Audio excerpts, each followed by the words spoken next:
네, 지금부터 서울중앙지방법원 민사제 25부 2017 가합 23,456호 원고 마강훈, 피고 오대학 등에 대한 변론 절차를 진행하도록 하겠습니다.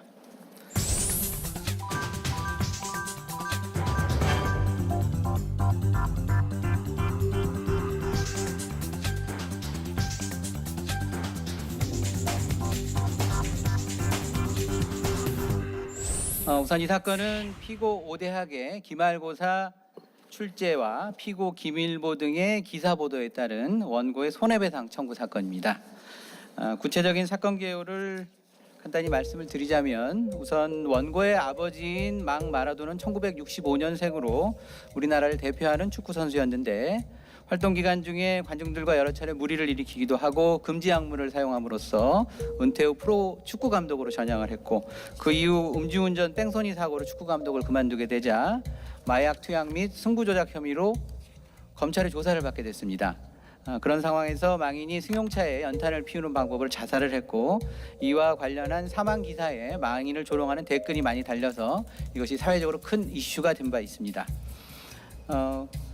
피고 오대학은 한국대학교 미국법 교수로서 미국 형사법 과목의 기말고사를 치르는 과정에서 다음과 같은 문제를 출제를 했습니다.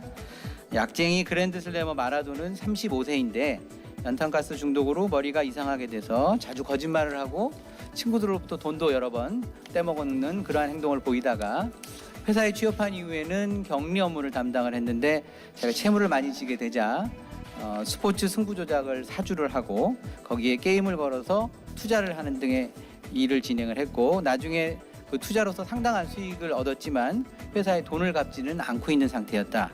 이와 같은 마라돈의 행위가 횡령죄가 성립하는지, 아울러서 회사 돈을 돌려주려고 했던 의도는 범죄 행위 성립과 관련이 있는지에 대한 문제를 출제를 했습니다.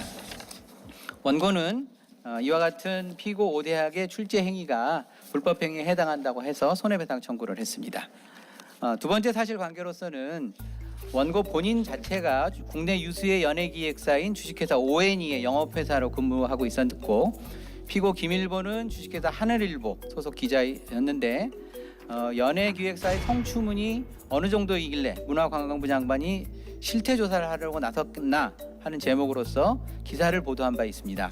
이 기사 내용에 따르면 문화부 장관이 이와 같은 사실관계를 확인해 보라는 지시를 했었고, 그 사례로서 4가지를 언급을 했는데, 그 중에 하나가 시 기획사의 유부남 영업이사가 걸그룹 멤버를 성폭행하였다는 소문이 퍼졌고, 이후 그 영업이사가 상호 합의하에 관계를 가졌다고 해명했다라는 내용이 담겨져 있습니다. 이와 같은 기사는 다른 기획사의 직원들이 인터넷 사이트 게시판에 올린 것이었는데, 피고 김일보가 그와 같은 소문을 듣고 확인 절차를 거치지 않은 채 기사를 작성을 한 것이었습니다. 이 원고는 회사에서 직원들이 자신을 멀리하고 따돌리게 되자 퇴사하고 재취업도 못하고 있는 상태에 이르게 됐습니다. 아울러서 결선에서는 본선에 제시한 이와 같은 기존의 사실관계 외에 추가적인 문제가 제출이 됐습니다. 추가적인 사실관계로서는 피고 대전우주일보는 지방일간지로서 중앙지인 하늘일보와 사이에 하늘일보가 보도한 기사를 전제하도록 되어 있었는데, 그 대전우주일보 소속인 피고 최우주 기자가 김일보에게 전화해서 위 내용과 같은 취재 경위를 듣고 유명 연예기획사인 연예계 인사들에게 이를 취재를 해서 그 소문이 있는 것을 확인을 했습니다.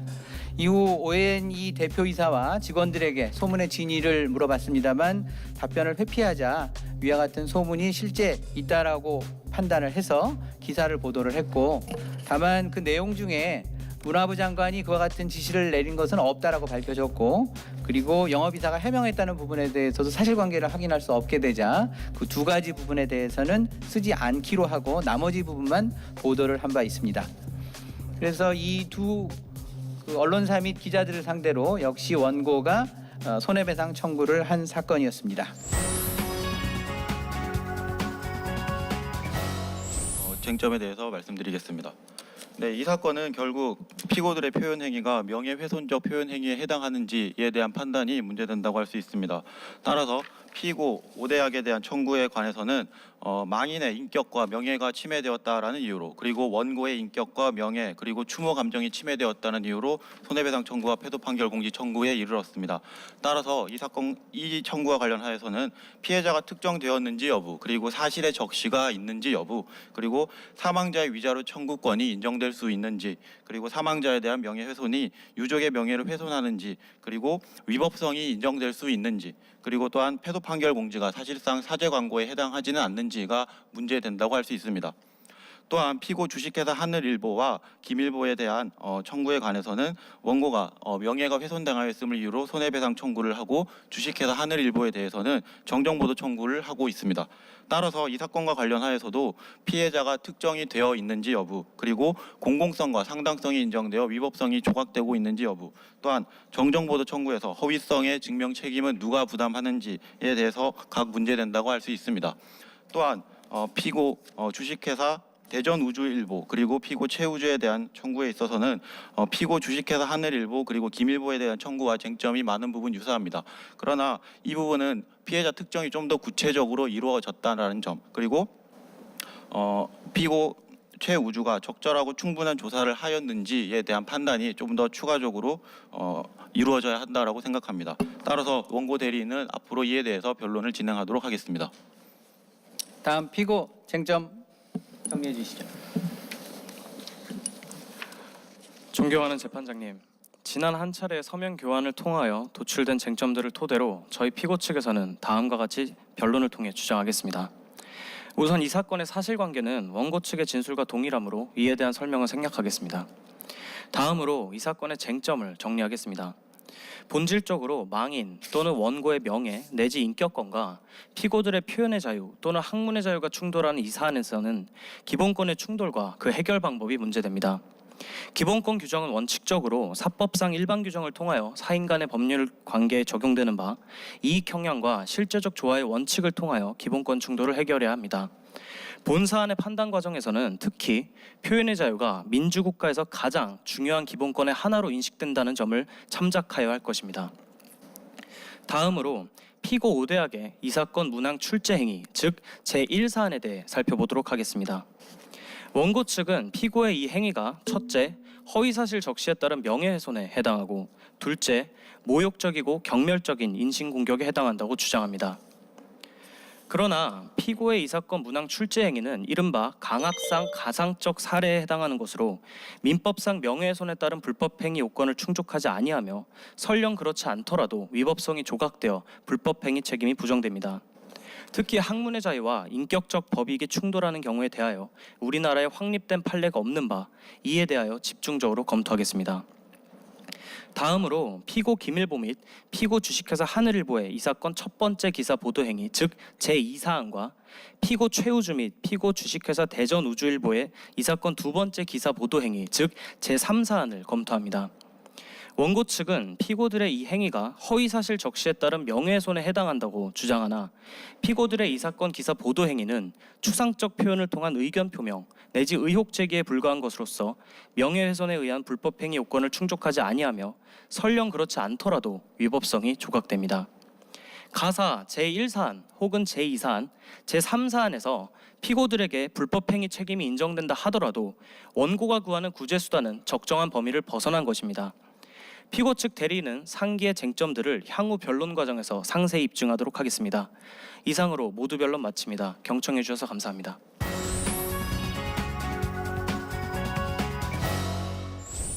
우선 망인에 대한 명예훼손 위자료를 청구합니다.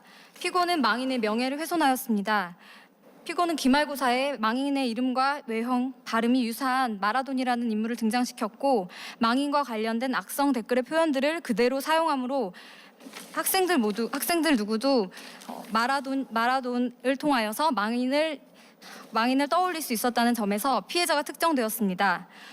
또한 간접적 우회적 표현에 의하더라도 표현의 전 취지상 사실을 암시하고 있고 사회적 가치, 평가가 침해될 가능성이 있다는 점에서 사실의 적시도 이루어졌다고 볼 수 있습니다. 두 번째로 피고는 망인의 인격권도 침해하였습니다. 약쟁이 그랜드슬래머, 연탄가스 중독으로 머리가 이상해졌다, 스포츠 도박에 빠져 재산을 탕진했다라는 표현 등은 비판적인 의견 표명을 넘어서 모욕적, 경멸적인 인신 공격에 해당합니다.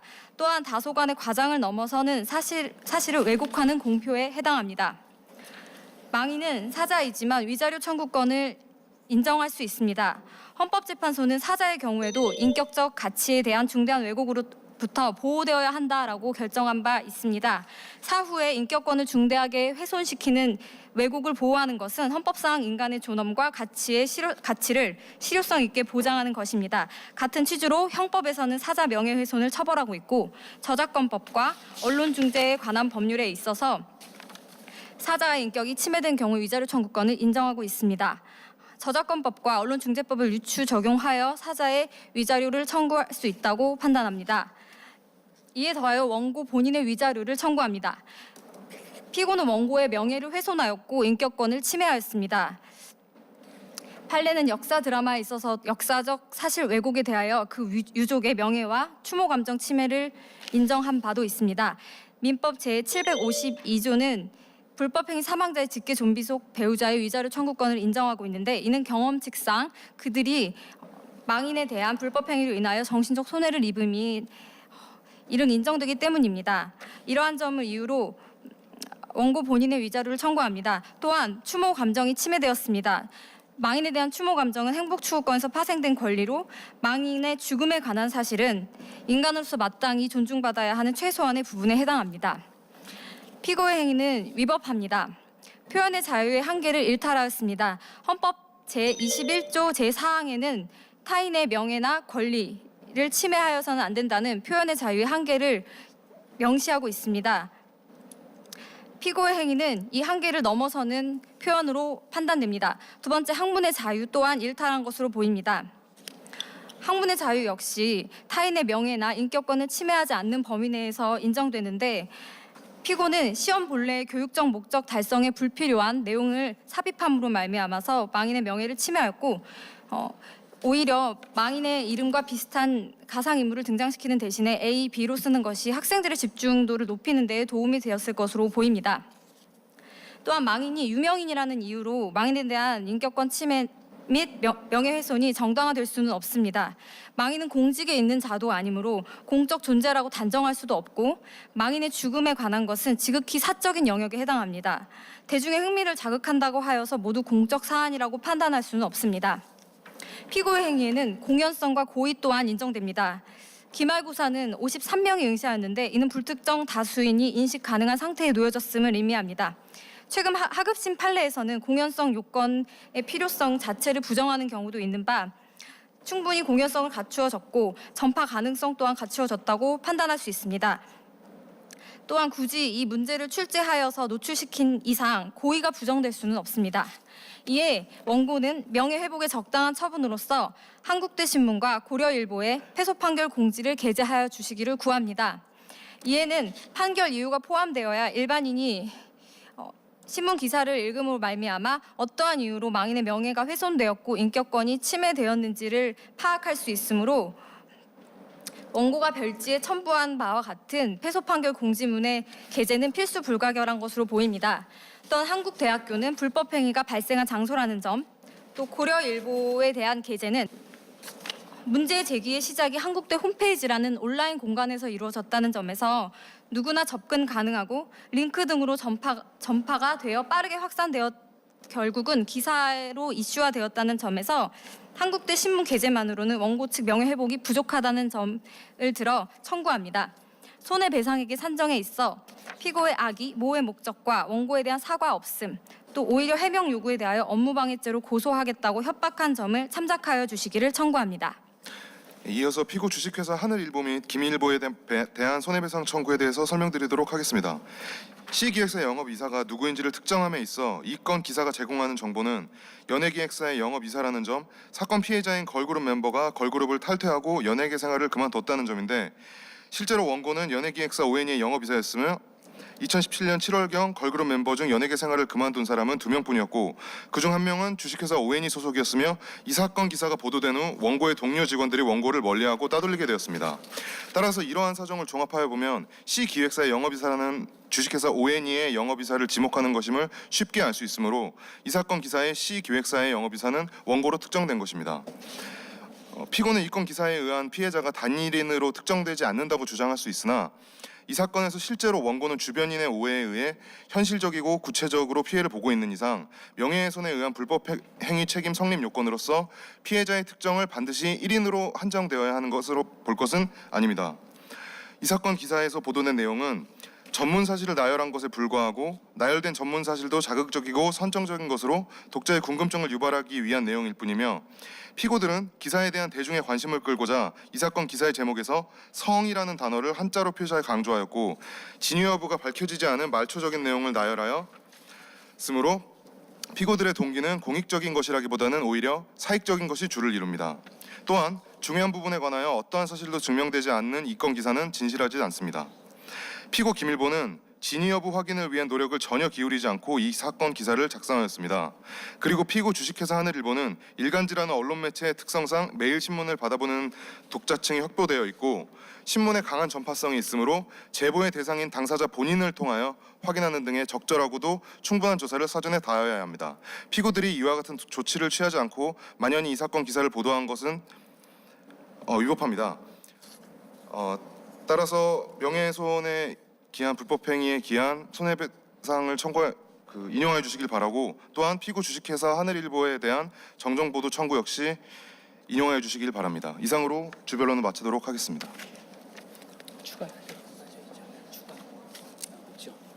추가 제출 문제에 대한 변론은 없습니까? 재변론을 통해서 진행을 하시면 어떨까요? 지금 시간이 경과가 됐으니까요. 재변론 시에는 네, 알겠습니다. 추가 출제 문제에 대해서 변론을 좀 담아주셨으면 좋겠습니다. 네, 알겠습니다. 다음 피고 대리인 주변론 시작하시죠. 네, 피고 측 주변론 시작하도록 하겠습니다. 먼저 피고 5대학의 이 사건 문항 출제 행위, 즉 제1사안에 대하여 살펴보겠습니다. 가장 먼저 이 사건 문항 출제 행위는 명예훼손에 해당하지 않습니다. 물론 원고가 주장하는 것과 같이 이미 사망한 자의 명예 내지 인격권에 대한 침해가 불법 행위를 구성할 수 있는 것은 사실입니다. 그러나 첫째로 명예훼손이 성립하기 위하여는 피해자가 특정되어야 합니다. 그런데 이 사건 문항은 허구를 전제한 강학상의 가상적 사례에 해당합니다. 나아가 등장인물과 망인은 연령, 직업 등 정체성에서 분명한 차이를 보이고 있으므로 이 사건 문항이 망인을 특정하였다고 볼 수는 없습니다. 다음으로 명예훼손은 사실 적시의 경우에만 성립할 수 있습니다. 이때 사실의 적시 여부는 객관적으로 판단되어야 하며 주관적인 사정은 고려되어서는 안 된다는 것이 판례의 태도입니다. 따라서 강학상의 가상적 사례에 해당하는 이 사건 문항은 객관적으로 보아 사실이 아닌 허구를 전제하는 것으로서 명예훼손에 해당하지 않습니다.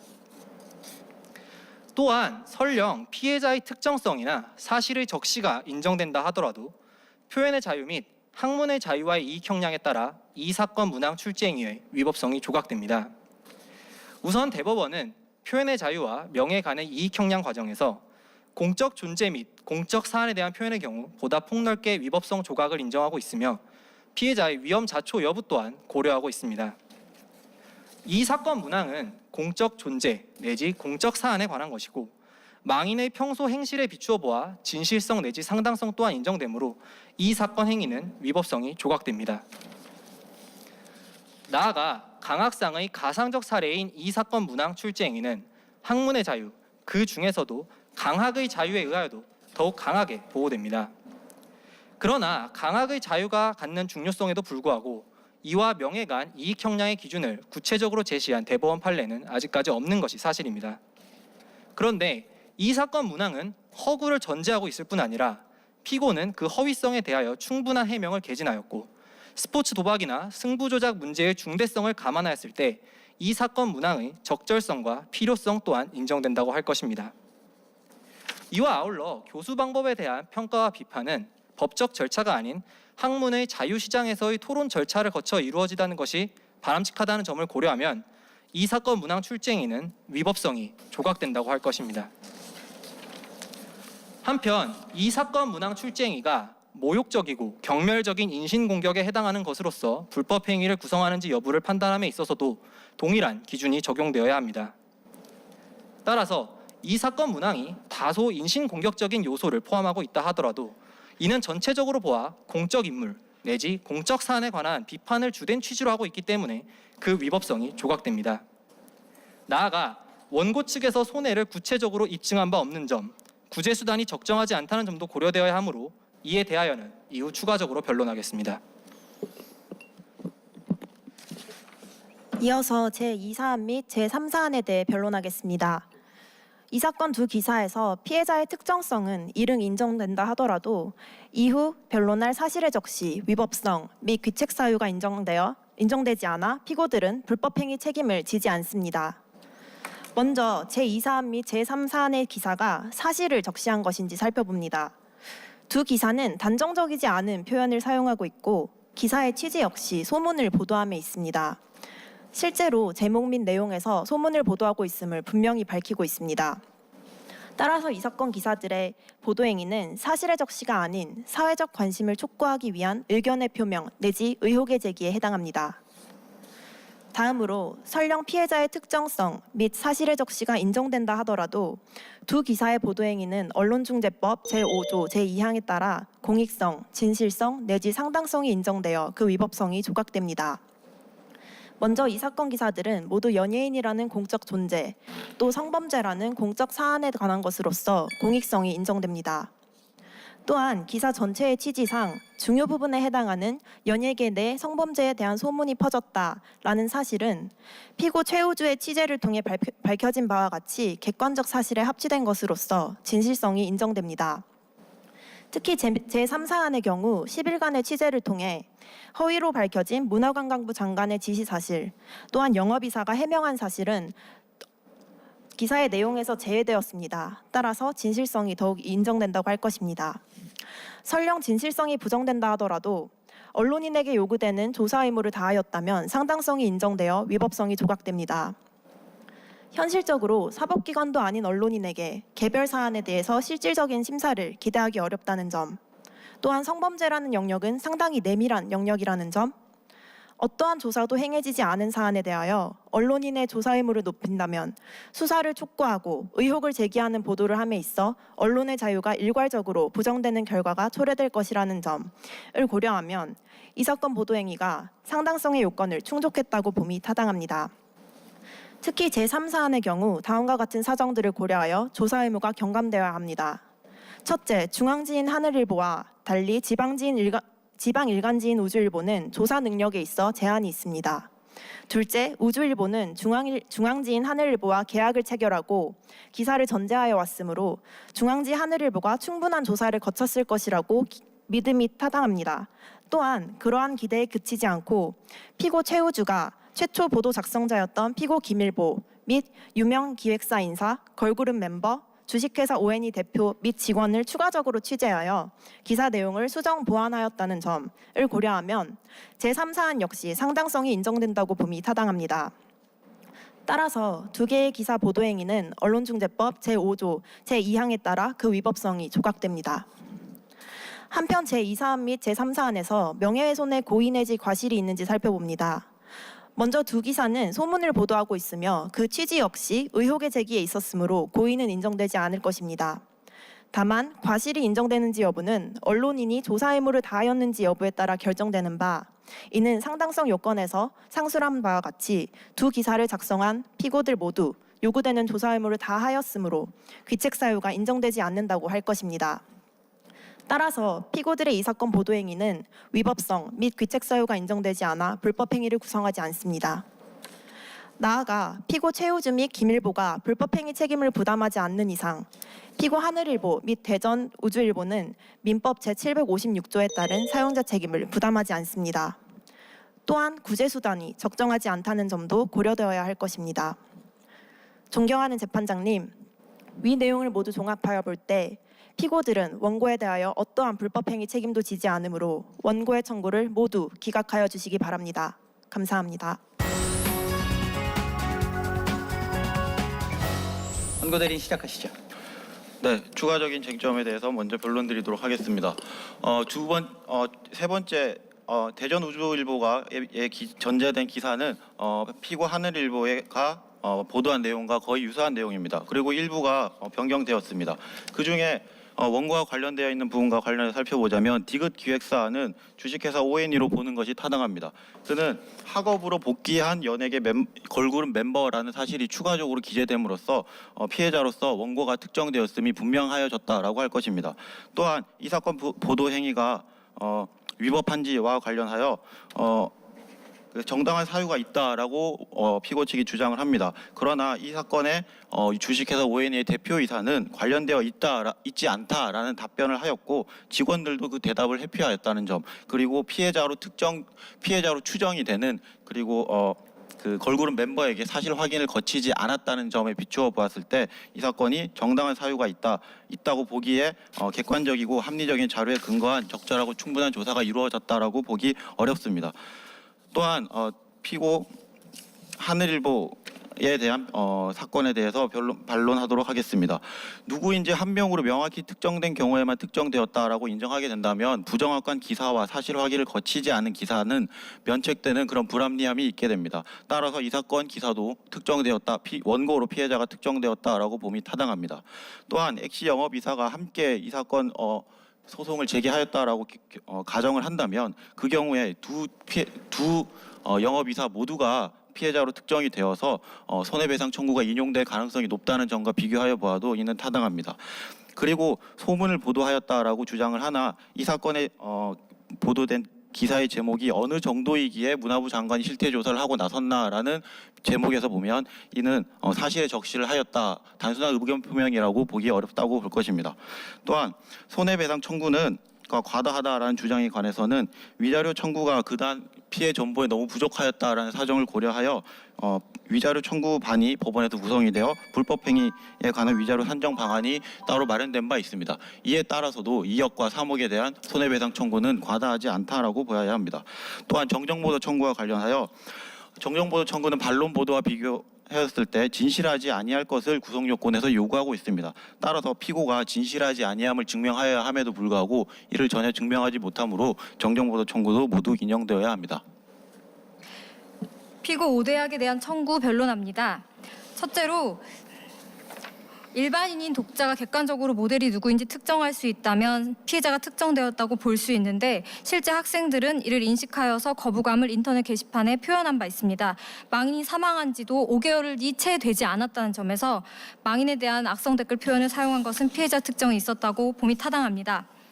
둘째로 사실의 적시와 관련하여서 피고는 승부 조작된 게임에 돈을 걸고자 횡령하였다라는 표현을 사용하여 망인에 대한 승부 조작 혐의라는 사실과 또 허위 사실인 횡령을 사이에 인과관계를 부여하여 허위 사실을 충분히 구체적으로 적시하였다고 볼 수 있습니다. 위법성과 관련하여 피고는 약쟁이 그랜드슬래머 연탄가스 중독이라는 표현을 사용하였는데 이는 그 문제를 해결하는 데 있어서 불필요한 사실관계로 강학상 목적이 있다고 볼 수 없으므로 위법성이 조각되는 적정성을 인정할 수 없습니다.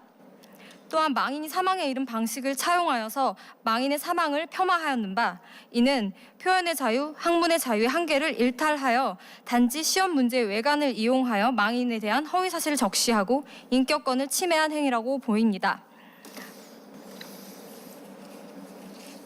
또한 원고 본인의 위자료 청구와 관련하였을 때 망인에 대한 명예훼손과 인격권 침해는 가문을 중시하는 우리나라 문화의 특수성을 고려할 때 가족 중 일부에 대한 명예나 인격이 훼손된 것이 다른 가족과 결부되어서 회자된다는 점을 고려하여 원고의 인격권 또는 명예 또한 훼손하는 것에 이르렀다고 생각합니다. 따라서 피고의 이와 같은 기말고사 출제 문제 행위에 대하여 원고는 그 손해배상에 대한 위자료를 청구하며 또 명예회복에 적정한 처분으로 고려일보 및 한국대 신문에 패소 판결을 공지하여 주시기를 구하는 바입니다. 마치셨나요? 네. 예. 다음 피고의 재변론 절차 듣도록 하겠습니다. 네, 피고 측 재변론 시작하도록 하겠습니다. 우선 구제 수단의 적정성 외의 논점들에 대하여 먼저 말씀드리도록 하겠습니다. 제1사안에서 가장 먼저 고려되어야 할 것은 바로 이 사건 문항이 강학상의 가상적 사례에 해당한다는 것입니다. 피해자의 특정성이나 사실의 적시 여부를 검토함에 있어서 이러한 특성이 반드시 고려되어야만 합니다.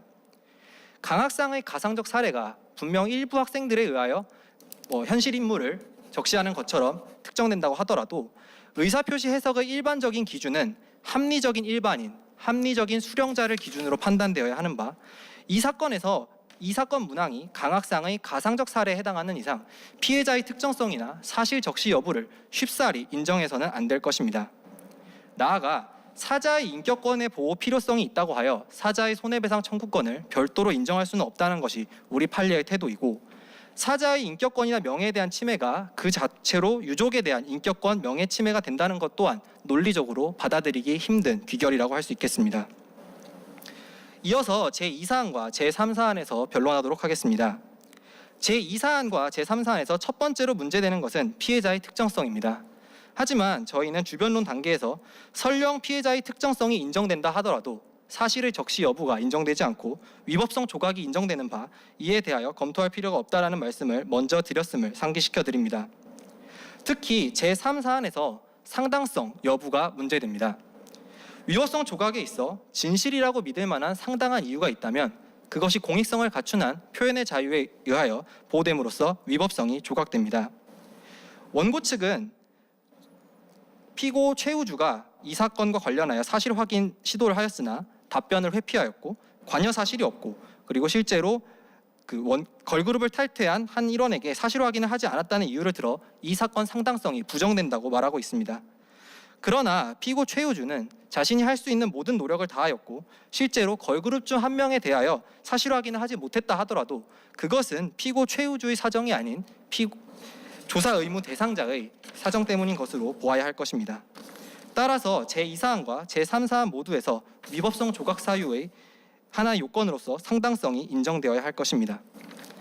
또한 우리는 기본권 전체의 관점을 이 사건에서 다시 한번 되새겨볼 필요가 있습니다. 일부 표현의 유사성이나 일부 특정 가능성 또는 사실 적시로 판단할 수 있는 여지 등을 이유로 하여 표현의 자유, 학문의 자유 등에 의한 보호를 받지 않고 단순히 명예훼손이나 인격권 침해 등에 따른 불법 행위를 구성한다고 한다면 관련 기본권에 대한 보장이 심대하게 제약될 수밖에 없기 때문입니다. 따라서 이러한 사정을 고려하여 원고들의 청구에 대하여 판단해 주시기 바랍니다. 다음으로 이 사건에서 원고가 주장하는 구제수단의 적정성에 대하여 추가적으로 변론하도록 하겠습니다. 우선 제1사안과 관련하여 원고에게 별도의 재산상 손해가 없으므로 피고에게는 위자료 배상 의무만 인정될 수 있습니다. 하지만 불법 행위로 인한 손해배상의 범위를 정함에 있어서는 상당 인과관계가 인정되어야 한다는 것이 판례의 태도입니다.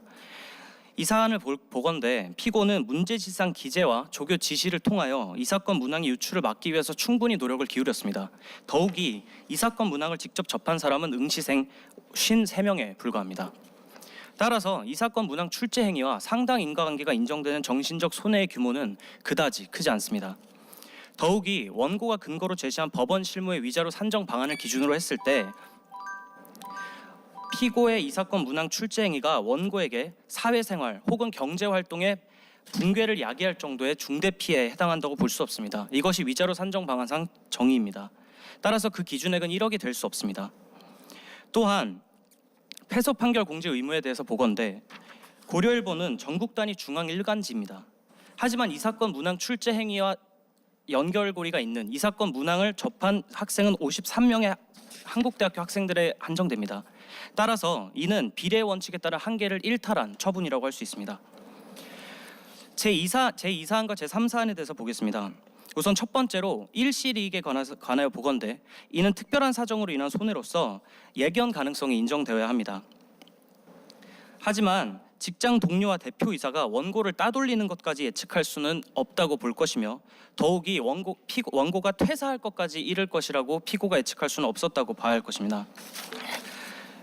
그리고 제2사안, 제3사안과 제1사안을 모두 연결하여 손해배상 청구액에 관하여 보건대 실무상 언론 관련 판결 분석 보고서를 보면 명예훼손에 따른 손해배상 청구의 인용액은 500만 원이 평균액이라는 것을 참작하여 주시기 바랍니다. 이상입니다.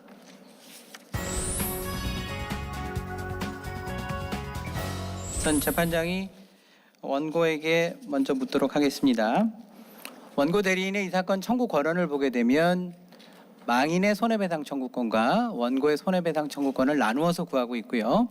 원고의 손해배상 청구권도 명예훼손과 인격권 침해라는 한 항목과 그다음에 그 추모 감정이 침해됐다라는 항목을 구별해서 구하고 있습니다.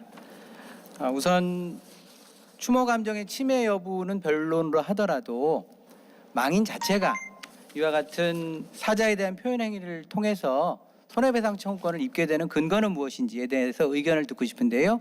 지금 원고 대리인이 준비 서면이나 변론 조사를 통해서 여러 가지 근거 조항을 들고 있습니다만 그것은 추모 감정에 대한 보호 말고도 그것으로 충분히 되는 것이지 그거 외에 망인 자체에 대해서 손해배상이 성립되는지에 대한 의견을 듣고 싶고요. 두 번째로는 지금 출제 행위 자체에 있어서는 원고에 대한 부분이 적시가 되지는 않았습니다. 그렇기 때문에 추모 감정이 인정된다고 하더라도 원고 본인에 대한 명예훼손은 어떤 근거로 성립하는지에 대한 의견을 듣고 싶습니다. 네, 먼저 망인의 위자료 청구권 인정 근거에 관련하여서는 헌법재판소나 대법원의 판결이 사자의 경우 인격적 가치에 대한 중대한 왜곡으로부터 보호되어야 한다라는 결정을 하였던 것에 근거하고 또한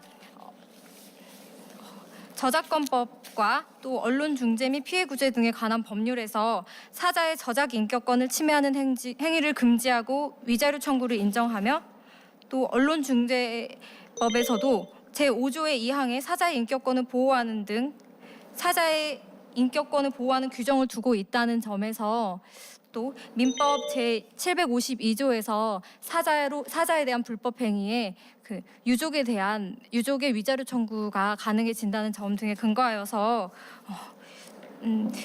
그 사자에 대한 위자료 청구를 저작권법 및 언론중재법을 유추 적용하여서 인정할 수 있지 않은가 하고 구하고 있습니다. 또한 두 번째로 말씀 주신 원고 본인의 명예훼손과 관련하여서는 대법원 판례는 역사 드라마가 역사적 사실을 왜곡한 것에 대해서 그 유족의 명예, 추모 감정을 침해하였다라는 표현을 사용한 적이 있고 또 원고의 명예는 사자인 망인에 대한 명예와 깊이 관련이 되고 결부되어 있으므로 망인에 대한 모욕 및 명예훼손이 결국 원고의 명예도 훼손하는 결과를 낳을 수 있다는 판단에 근거하였습니다. 예, 답변 잘 들었고요. 다음은 피고에 대해서 여쭤보겠습니다. 피고는 유업섬 조각 사유에 해당한다라고 하면서 표현의 자유와 학문의 자유를 언급을 하고 있습니다. 이 두 가지 항목과 관련해서 우선 표현의 자유는 교수가 학습 활동의 일환으로서 이루어진 것이다라고 주장을 하고 있습니다만 이 과정이 강의 과정에서 나온 것이 아니라 시험 출제 과정에서 나왔기 때문에 그것이 교수의 자유 범위 내에서 허용될 수 있는 것인지에 대한 의견을 듣고 싶고요. 두 번째로는 표현의 자유와 관련해서 이와 같은 문제 출제 행위가 피고의 의견 개진인지 그렇기 때문에 표현의 자유의 영역에 포섭되는 것인지에 대한 의견을 듣고 싶습니다. 네, 이에 대하여 피고 측 대리인 변론하도록 하겠습니다. 우선 첫 번째로 강의상에서의 표현이 아닌 시험 출제 과정이 과연 강학의 자유의 보호 영역에 포함될 수 있는지 여부에 대하여 먼저 말씀드리도록 하겠습니다.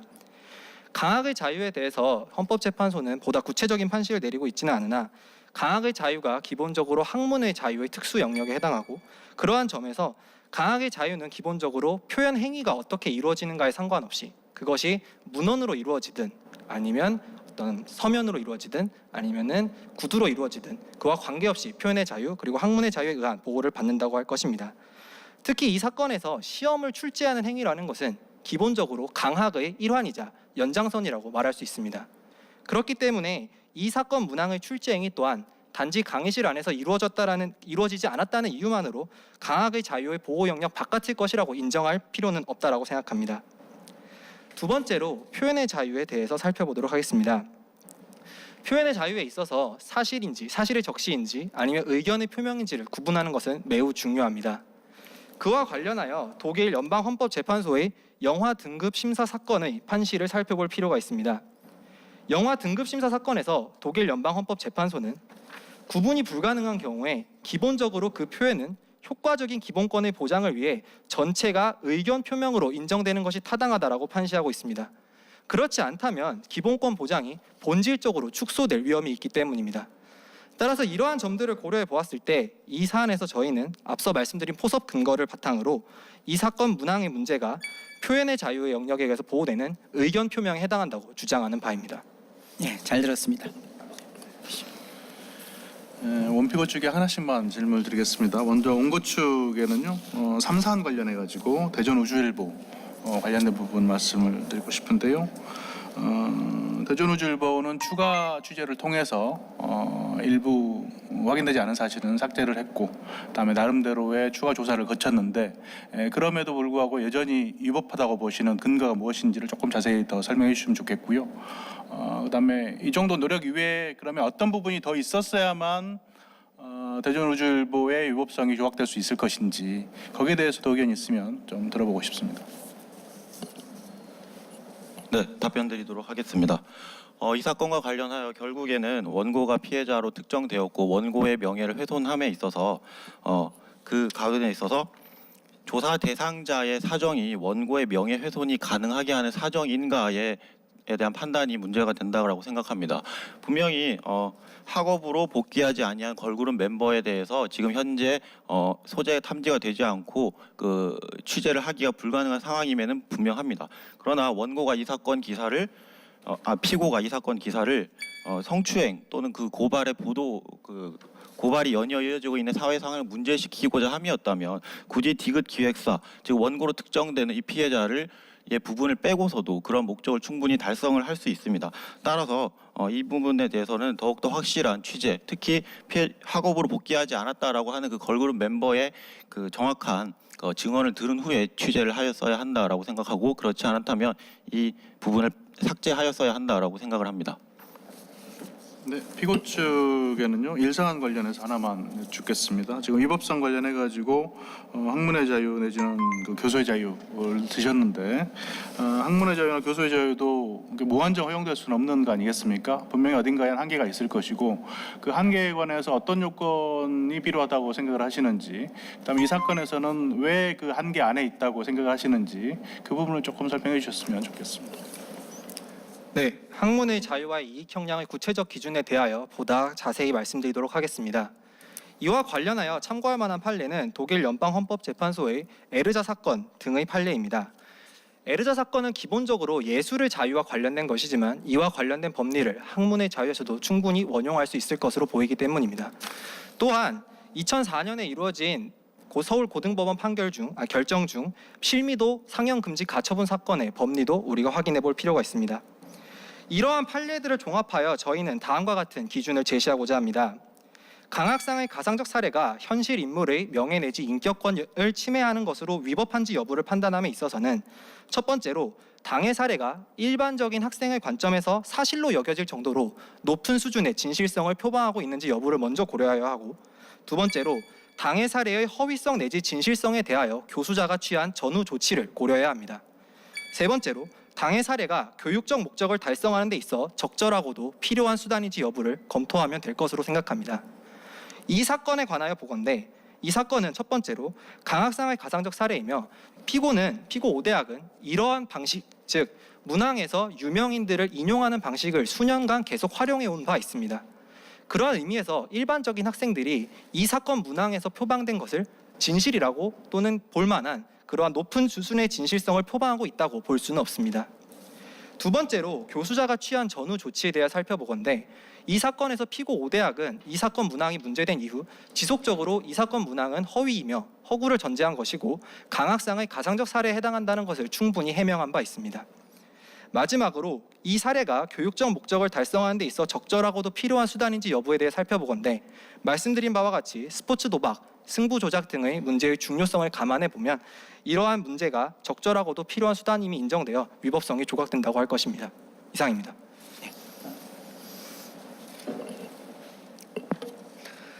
네, 변론 과정에서 이미 간략하게 언급을 해주셨는데요.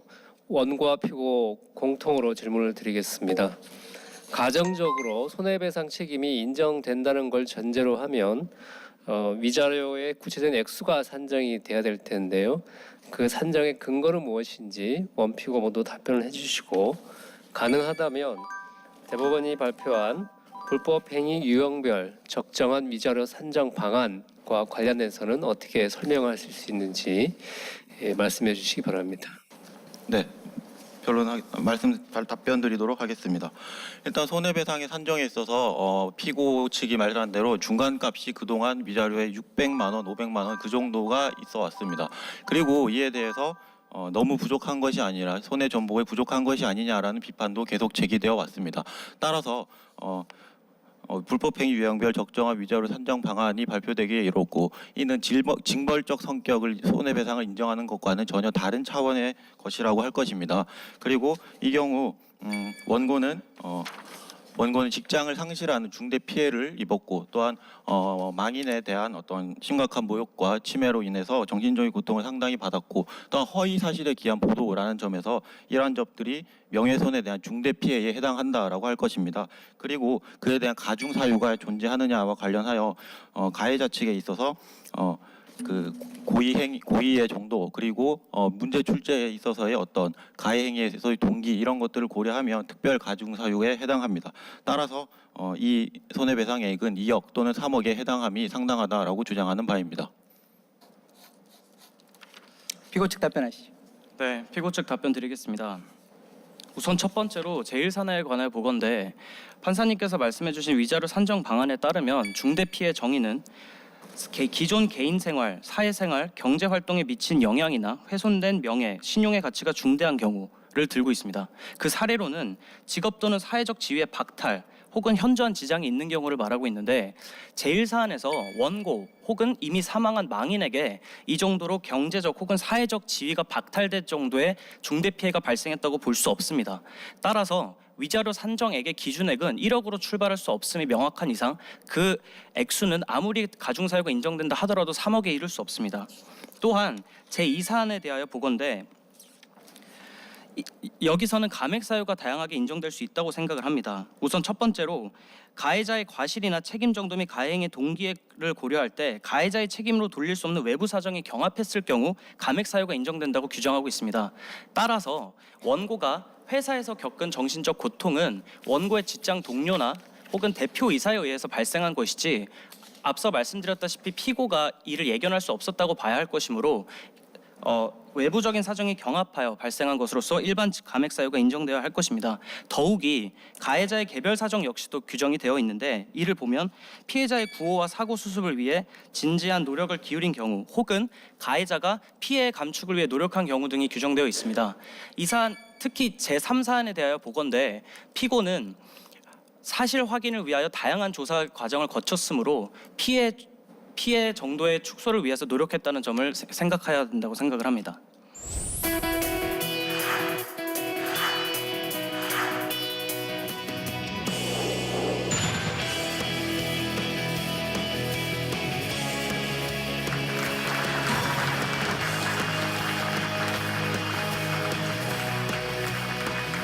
이 특별 가중 사유에서는 가해자의 행위 불법의 중대성 요소를 검토합니다. 이 공적 사안에 관한 비판을 주된 취지로 하고 있기 때문에 그 위법성이 조각됩니다.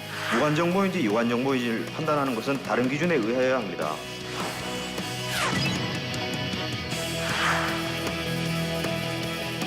어, 1년 뒤에는 이제 필드에서 서로 좋은 모습으로 만났으면 좋겠습니다.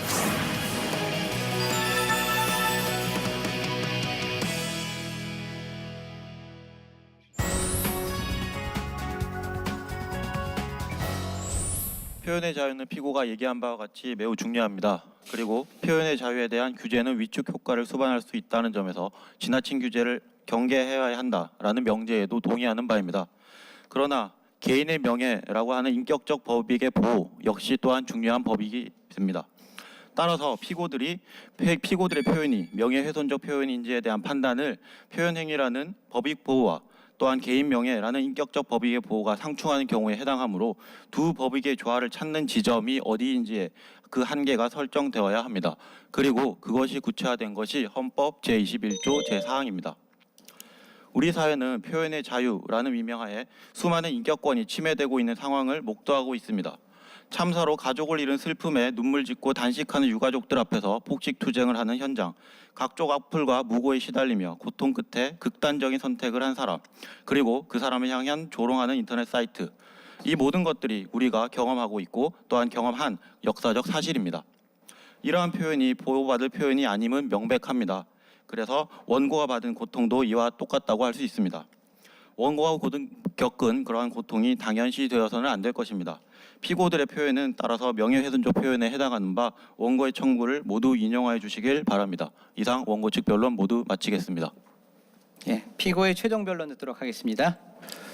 피고는 위대한 선수 마라돈을 추모하는 의미에서 유족 원고에게 위로의 말씀을 전하며 연예계 사업의 발전을 위하여 일신한 원고에게도 존경을 표합니다. 그러나 피고는 원고의 청구가 그에 상응하는 법적 근거와 이유를 결여한 것이기에 청구 모두를 기각하여 주실 것을 법원에 요청하는 바입니다. 본 법정에서 원고는 제1사안에 관하여는 주로 위법성 조각 사유를 부정하였고 제2, 제3사안에 관하여서도 주로 보도행위의 상당성을 부정하였습니다. 그러나 이를 다시 한번 살피건대 제1사안에 관하여는 강학상 가상 살해에 대한 제한은 자기 검열을 초래하여 자유로운 진리 탐구라는 헌법상 학문의 자유를 보호하는 취지를 형해화시킬 우려가 있다는 점을 다시 한번 살펴야 할 것입니다. 그리고 제2사안에 있어서는 상당성 측면에서 언론에게 상세한 조사 의무를 부여할 경우 수사를 촉구하는 의미의 언론의 자유가 실질적으로 부정되는 결과가 초래될 수 있음을 고려하여 주시기 바랍니다. 존경하는 재판장님, 학문의 자유 및 표현의 자유와 인격권이 정면으로 충돌하는 본 사안은 학문의 자유와 표현의 자유를 보호하는 헌법의 취지를 되새기는 선례로 남을 것입니다. 만약 본 사안에서 공적 사안에 대하여 토론하는 피고들의 표현 행위에 대하여 불법 행위 책임을 쉽사리 긍정하게 되면 이는 미국 연방 대법원의 브레넌 대법관이 말하였듯 향후 표현 행위자들의 자기 검열을 초래하여 진리 탐구를 위하여 확보되어야 할 표현에 숨쉴 공간을 박탈하는 결과를 초래하게 될 것입니다. 부디 이러한 사정들을 고려하여 현명한 판단을 내려주시길 간곡히 부탁드립니다. 이상으로 피고 측 변론을 모두 마치도록 하겠습니다. 경청해 주셔서 감사합니다. 네, 쌍방의 최종 변론까지 잘 들었습니다. 이상으로 변론을 종결하겠습니다. 모두 수고하셨습니다. 망인을 떠올릴 수 있었다는 점에서 피해자가 특정되었습니다. 이 사건 기사가 보도된 후 원고의 동료 직원들이 원고를 멀리하고 따돌리게 되었습니다. 우리 사회는 표현의 자유라는 위명하에 수많은 인격권이 침해되고 있는 상황을 목도하고 있습니다. 이익 형량과 실제적 조화의 원칙을 통하여 기본권 충돌을 해결해야 합니다. 이 사건 보도 행위가 상당성의 요건을 충족했다고 봄이 타당합니다. 공적 인물 내지 공적 사안에 관한 비판을 주로